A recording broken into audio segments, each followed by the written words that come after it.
noches, edición número 420 entre ustedes y nosotros. Buenas noches, Buenas Osvaldo. noches, Jorge. Para que después la gente no se enoje, los televidentes que nos ven cotidianamente.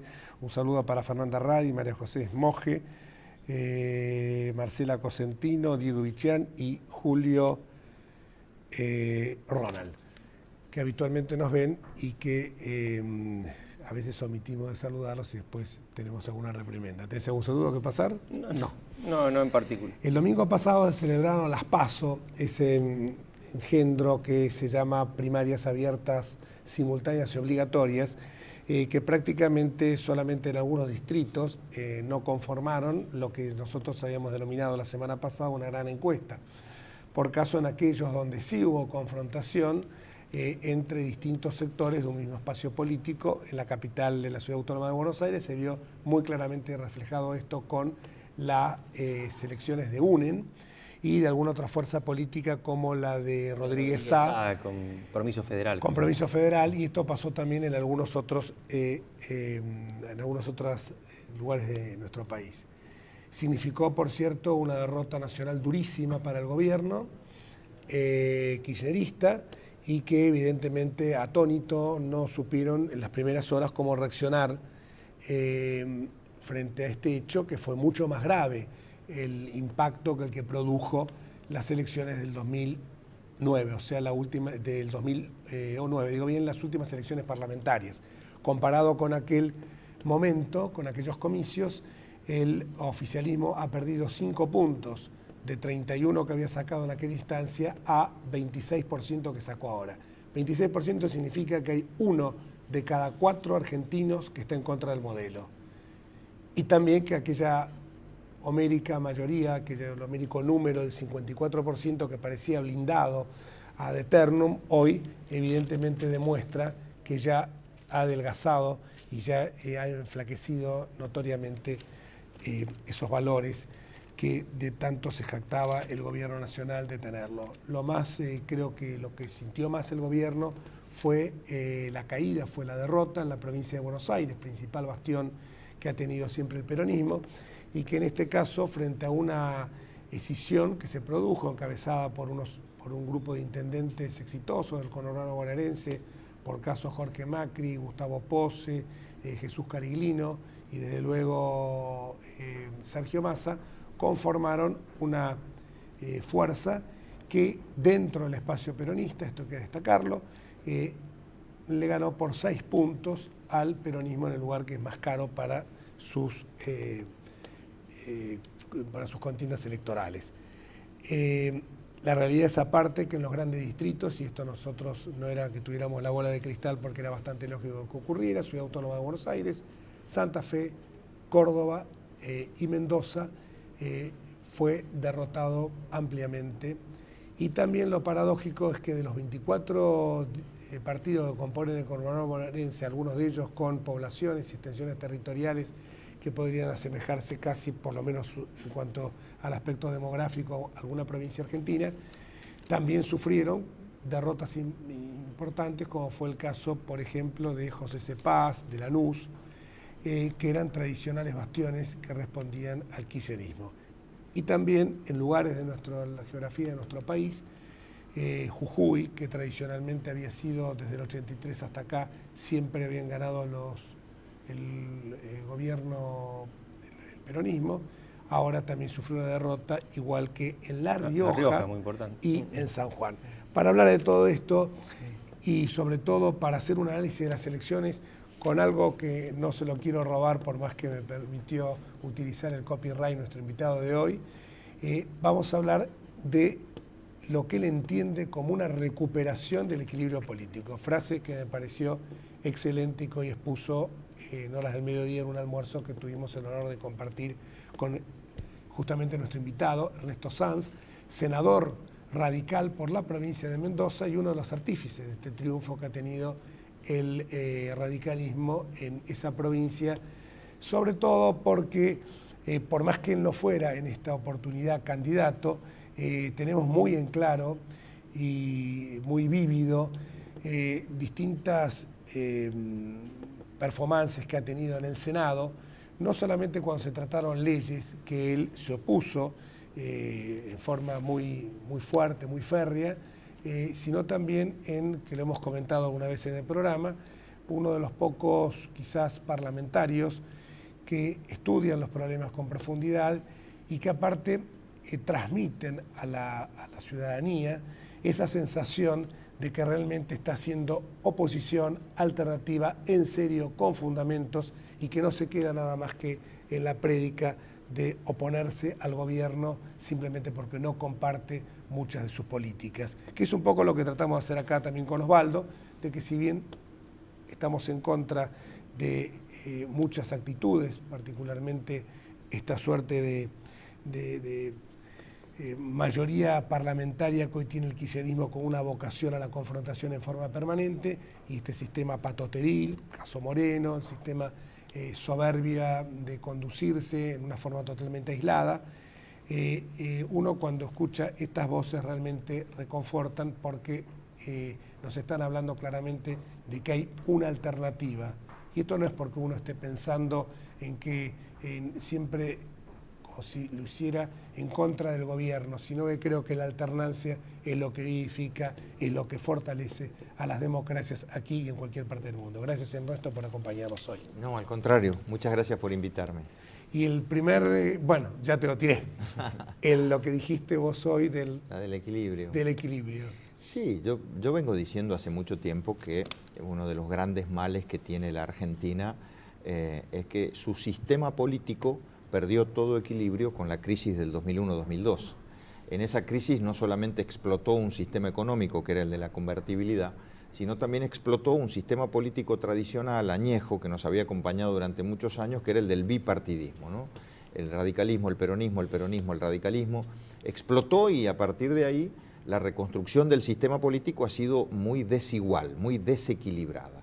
Se pudo reconstruir el peronismo en el poder, desde el Estado, usando, y yo digo abusando muchas veces del poder, pero no se reconstituyó una oposición que fuera la contracara, el contrapoder, que eso es lo elemental en cualquier sistema democrático. Vos fíjate cómo funcionan las democracias sólidas en el mundo, cualquiera, algunas cercanas, como Chile, por ejemplo, Uruguay, otras España, Estados Unidos o muchas más, y funcionan en base a dos fuerzas políticas que se alternan, se suceden, se vigilan, se controlan, que le mandan un mensaje a la sociedad, a los jueces, a los empresarios, al conjunto de los ciudadanos, de que nadie tiene el dominio del poder, nadie es dueño del poder. En la Argentina eso se perdió en estos últimos años, y el haberlo perdido significó que quien ostentaba el poder, sobre todo después del triunfo del 2011 con el 54%, se ha creído con derecho a ir por todo, a avanzar, a quedarse con todo, no tener límites, no tener obstáculos. Y esto nos ha llevado a esta situación de desequilibrio que el domingo pasado empieza a reconstruirse. Yo creo que es el primer paso, pero por supuesto tendrán que haber muchos más. Octubre tendrá que ser un paso fundamental para reconstituir el equilibrio, que ya no será con la cara del bipartidismo clásico, pero sí con dos organizaciones políticas, una con eje en el peronismo, si vos querés, otra con eje en el radicalismo, que puedan encontrar de nuevo competitividad. Ernesto, esta crisis del 2001 que llevó a los desequilibrios que hemos padecido en esta década, se da fundamentalmente porque él castiga sobre todo al que el partido gobernante en aquel momento, que fue la Unión Cívica Radical. Esta conformación de un polo alternativo, digámoslo así, para mí requiere esencialmente la reconstrucción del radicalismo. Va a contar con otras fuerzas, pero debería girar en torno al partido que tiene conformación en todos los distritos del país, que tiene historia, que tiene tradición. En sus más de 120 años de vida se le extendieron muchas veces los certificados de defunción. Sí. Y en los últimos años ya para muchos también esto era casi un dato de la realidad, y sin embargo vemos, y lo vemos sobre todo a partir del domingo pasado, que el radicalismo sigue vivo. Sí, por supuesto. Esa fue una muy buena noticia del domingo. al margen de lo que significa para los radicales, es una buena noticia para el sistema político, para la ciudadanía en su conjunto. Por esto que veníamos hablando, de que para poder desarrollarse, para poder tener un país, digamos, normal, con tranquilidad social, que tenga perspectivas de crecimiento, necesitas un sistema político equilibrado. Y el radicalismo no será el mismo de antes, que ocupaba con exclusividad esa franja, pero sí tiene que ser el eje convocante de una organización que excede al propio radicalismo, donde hay otros jugadores. Yo lo digo con una frase muy clara: con el radicalismo solo no alcanza, pero sin el radicalismo es imposible construir un polo democrático y republicano. ¿A quién veo en ese polo? Bueno, esencialmente a quienes piensan de la misma manera, al socialismo fundamentalmente, a la coalición cívica, al GEN, Libres del Sur. Bueno, me parece que ahí hay una construcción a futuro muy importante, muy interesante, que cuando vos haces la sumatoria del domingo, te vas a encontrar con que el Frente para la Victoria sumó 26 puntos en todo el país y el radicalismo y sus aliados sumaron 23. Es un número, ¿no? Interesante. No, seguro. En Mendoza, concretamente, Sí. fue una elección brillante la que hizo Cobos. ¿Hay posibilidad que el radicalismo restablezca esa suerte de, no digo ruptura, pero distanciamiento que ha habido con algunos sectores, por caso el de Viti Fayad y el de Roberto Iglesias? Mira, la elección de Mendoza dejó muchas enseñanzas. Entre las primeras, que quien saca los pies del plato de un partido como el radicalismo no le va bien por afuera, no le va bien. No le va bien en el sentido que, por ejemplo, en provincias como la mía, Iglesias y Fayad pretendieron gambetear las primarias y en vez de dar la pelea dentro del partido, como lo indican las PASO, se alquilaron un partido, de los tantos que hay en alquiler por ahí, se llama Partido Federal, y fueron con el Partido Federal. Sacaron 4 puntos del total de los votos. Un fracaso, una derrota estrepitosa, que llama a la reflexión, inclusive a muchos otros. A ver, en Corrientes quiso hacer lo mismo Nito Artaza, sacó 7 puntos. Es muy difícil cuando uno ha pertenecido toda la vida a esas fuerzas, después de salir a competir de un día para otro y sin argumentos, porque, a ver, el radicalismo ha tenido muchos desprendimientos y han sido todos con argumentos, pero de irse del partido porque no quiero competir con alguien al que supuestamente voy a perder, eso no funciona. No claro. es. Digamos que cuando uno se somete al mecanismo de las internas, tiene que aceptar lo que se define y en consecuencia encolumnarse ahí, no puede hacer la gambeta por afuera. Esto lo que pasa es que en algunos distritos ha sido una moneda corriente. Y acá me parece que ha habido una situación de un encono personal, ¿no? Yo he visto de afuera, yo no conozco la situación de Mendoza, pero... Absolutamente, sí. A ver, le reprochan a Cobos cuestiones que fueron ciertas en el año 2005, 2006, 2007, pero que el radicalismo las zanjó. Tuvo un debate muy profundo. Yo me acuerdo, yo era presidente del partido y yo como mendocino le abrí las puertas para que volviera a Cobos después de la frustrada experiencia de la concertación, del transversalismo de Kirchner. Imagínate que eso se saldó definitivamente. Así que eso ya es un tema. Ahora, si vos seguís con odio y con rencores por esa situación, bueno, ahí está el resultado. Esta situación que se da en algunos lugares, como por ejemplo un distrito como Santa Fe, donde el radicalismo dentro del Frente Amplio y Progresista está gobernando, por más que el gobernador sea de tinte socialista, ¿se puede reproducir en algunos otros lugares del país?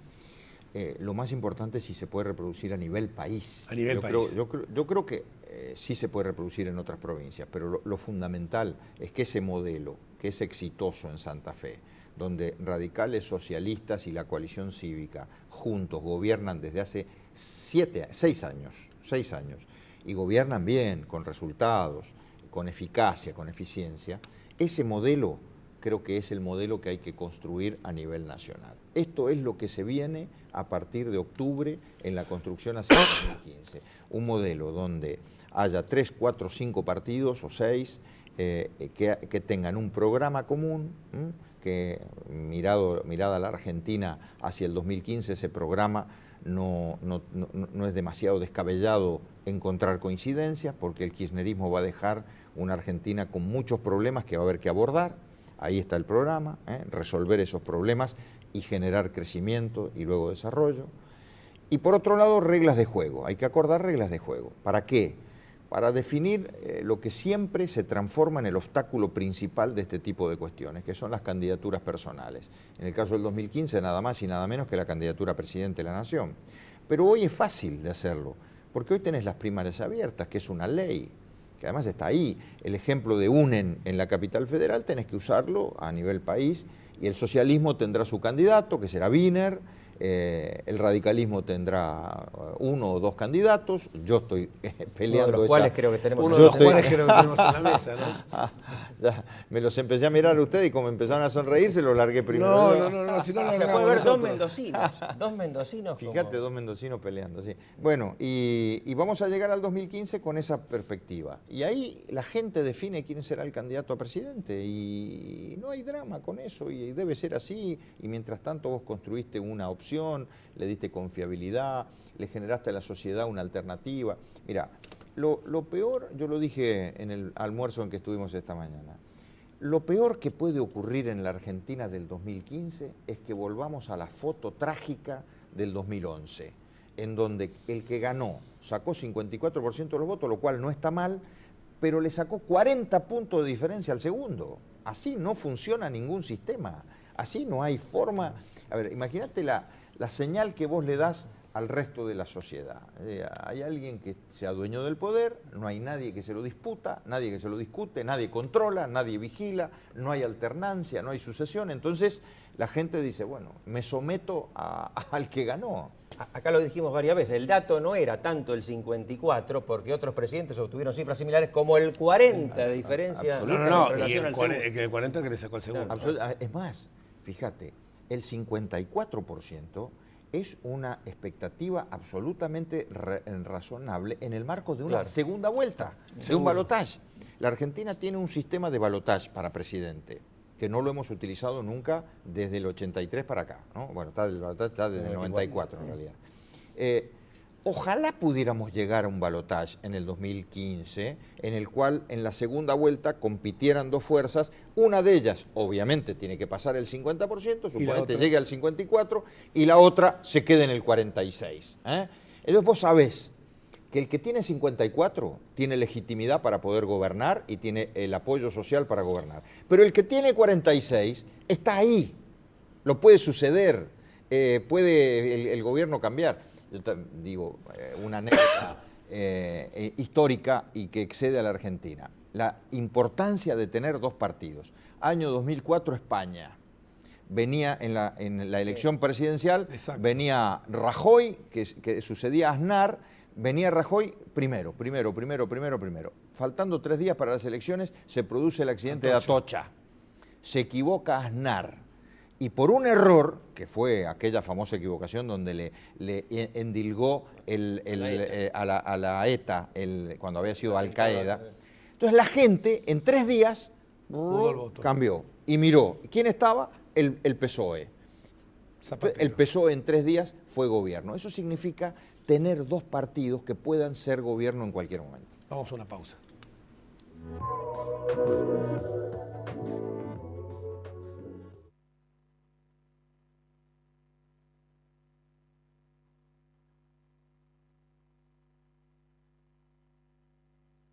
Vivimos en un mundo que necesita minerales, pero sabemos que, antes que nada, necesitamos un mundo donde vivir. Cámara Argentina de Empresarios Mineros, por una minería limpia, segura y sustentable.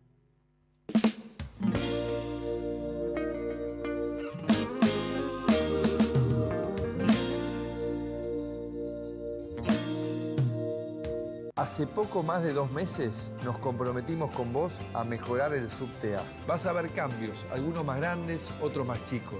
Juntos estamos trabajando para que cada día viajes mejor. Bienvenidos todos.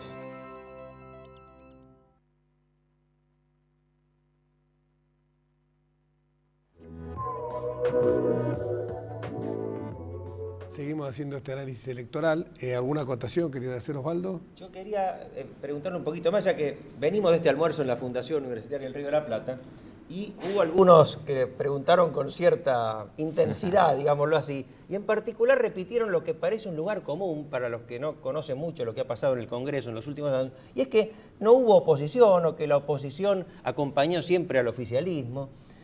Así que yo le traslado esta pregunta al senador Sanz porque puede ser que sea la inquietud de mucha gente que nos está mirando. No, a ver, que no ha habido oposición no es cierto, ha habido una oposición muy fuerte, muy firme. El problema es el de la eficacia. Al final del camino vos podés discutir mucho, podés gritar, patalear, oponerte, pero cuando se vota, el gobierno ha tenido tanta cantidad, tanta mayoría abrumadora, tanto en diputados como en senadores, que la percepción de la gente es que el gobierno ha hecho lo que ha querido y ha dominado a voluntad el Congreso y no ha visto, digamos, una eficacia opositora, pero que yo debo decirlo, esto es cuestión de números, no es cuestión de calidad opositora. A ver, yo no quiero hablar de mí, pero ahí están el registro de todos los debates y la verdad que tema AMIA, justicia, blanqueo, reposo, ¿se acuerdan del reposo? Ahí lo logramos frenar. Ahora últimamente los nombramientos de jueces afines al gobierno, bueno, muchísimas cosas. Pero claro, al final del debate, cuando se pone a votación, vos tenés votaciones 40, 42, 43 a 28, 27, 25, eso en el Senado. Entonces la percepción de la gente es eso. Ahora, eso es parte del equilibrio que hay que recuperar. Claro, pero la percepción de la gente, ¿sabes por qué está dada también, Ernesto? Porque la machacona publicidad que realiza el multimedio más poderoso que en la Argentina, que es el multimedio estatal y sus adláteres, el paraoficial, hace de que prácticamente haya una o dos señales hoy que sean, dos o tres señales que sean independientes. Esta, TN y algunas otras más por ahí. Entonces, ¿qué pasa? Machacan permanentemente con los logros que está haciendo el gobierno, los logros entre comillas, a partir... Y la gente realmente se queda en eso, ¿no? Porque vos hoy tenés figuras que han sido opositoras, el caso tuyo, y que son claramente, que uno los ha visto en los programas de televisión. Creo que la gente también se queda, a la raíz de algo que se dijo en este almuerzo, en la chatura, se queda nada más que con el título, no profundiza. Porque está el caso de Ernesto, está el caso de Gerardo Morales, está el caso de Pinedo, de, qué sé yo, Eduardo Amadeo, Gil Lavedra, una cantidad, una playa importante de gente que ha puesto muy claramente y con mucha firmeza su voz opositora y que, claro, ante esta abrumadora vocinglería oficial queda tapada, pero no se puede. Por eso digo yo, alegremente decir esto, porque un diputado, otro diputado, Carlos Brown, me dice, tengo el dedo gastado, tengo el dedo gastado, la tecla del no gastada de tantas veces que la apreté.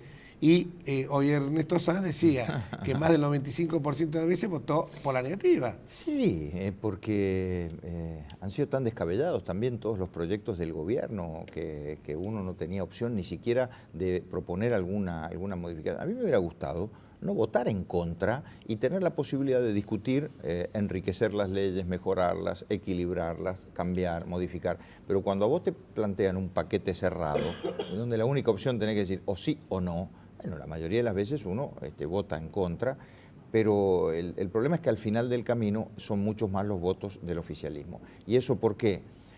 No tanto por convencimiento, te aclaro, ahora lo vamos a empezar a ver. Ahora vamos a empezar a ver quién es quién en el Congreso, porque acá primó mucho la disciplina de la caja, la disciplina a los gobernadores, intendentes y a partir de ellos a los legisladores.